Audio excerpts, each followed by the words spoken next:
Good evening, folks. This is where we met, coming to you with another Red's bedtime story. And this one, it's not really about the mob. It's about Chicago police. I forget what year it was in, but my property had like an aisle or walkway that was going back to the building that was Chicago's Old Town Video, and it was private property. It belonged to me. I owned it. But at any rate, there was a payphone there, and on that at the payphone, we used to have a lot of transvestite, he/she prostitutes that used to hang around, harass my customers, etc., etc. So I used to chase them away. So one day I decided, okay, we're going to disconnect the payphone there and get rid of it. And it wasn't in my name. So I went to the back of the building, and I had my partner go to the front of the building. Mind you, he's on private property. And when he did, he would listen on the phone, and he gave me a signal. And then I knew the phone was disconnected and back. So as that was happening and the phone was disconnected, I looked down around the building, the other part of the building, and I saw him standing there, and he was spread over the squad car. And the squad car had pulled onto my property, actually pulled on my property. So they had him there. He was armed. He was carrying a Model 66 Smith 357 4-inch barrel. But at any rate, the guys had taken a weapon away from him, and I was carried. This guy comes walking up to me. He must have been about 45 years old at the time, and he was not Caucasian. He was, I believe, American Indian, if I'm not mistaken. But at any rate, he had a young man with him that was,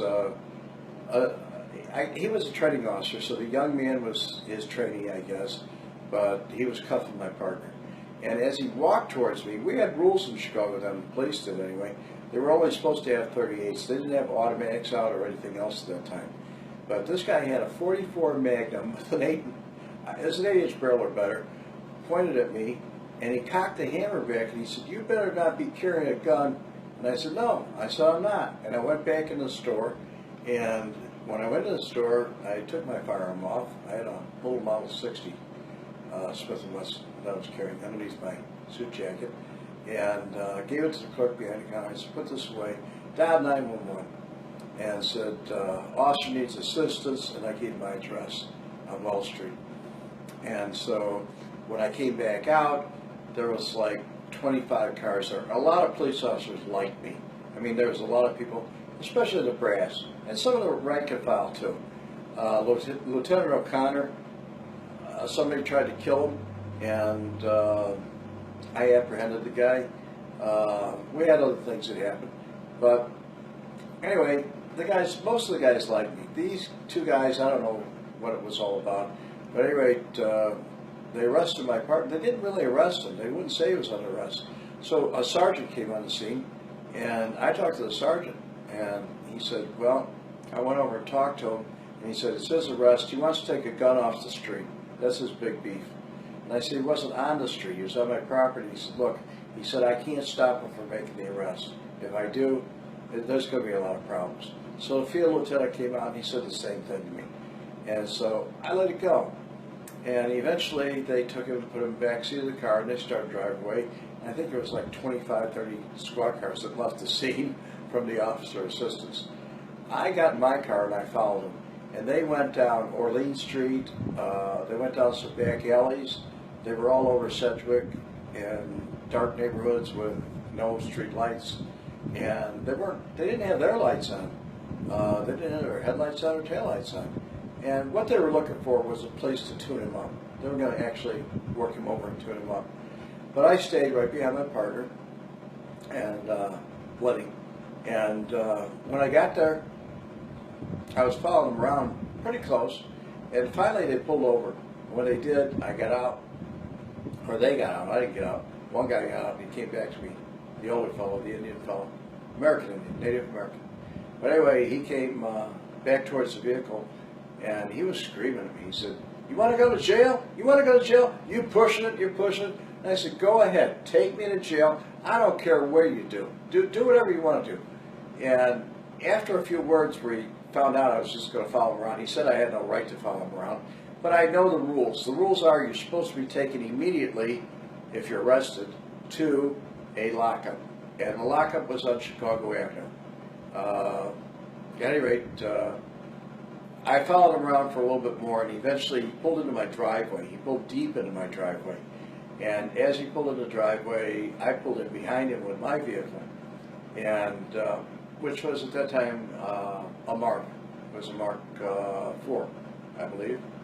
At any rate, what happened was they released him, and he came over by me, and I was by the passenger side of the squad car, and they returned his weapon to him, but they didn't want to give up the rounds. And the rounds were, I think there were 158 grains, and they were complaining that they were only allowed to use 120 grains or whatever they were doing. One guy was complaining, so he wasn't going to give them back. And I said, well, you know, we'll just see it in court. And I said, I don't care if it takes $1,000, $10,000, $100,000, $1 million. I'm going to have your asses. That's just the way I spoke to him. I was upset, very upset. So they wound up giving up the shells, or the rounds, and he loaded his weapon, holstered it, put it back where it belonged. And that was kind of I was in a bad mood, and I just left my car parked behind him and went inside. And they could not get out because there was no way out. It was a single lane. You could barely get in there. It was made to walk down, not to drive down. But at any rate, they asked me to move my vehicle, or told me the city would tow it. And I said, go ahead and tow it then. I took the keys and dropped them down the sewer. I just took the keys from the car and dropped them down the sewer. So the city truck came to tow me, and by that time, the lieutenant was out there, and he said, I don't think you want to go on Red's property to tow the vehicle. And eventually we came to terms. I calmed down, and I moved the vehicle. I had 2-3 pairs of keys for it, sets of keys. So I moved the vehicle and parked it in the garage, and these guys left, and I was kind of angry. And I believe it was, I forget which captain it was, but the captain came by and talked to me. And he said, what's the problem? How come this all started? And I explained it all to him. And he said, is there anything I can do for you? And I said, get rid of these guys. Whatever you do, just get rid of them, because they're a problem. These people are looking for trouble. I mean, the training officer is not doing a good job.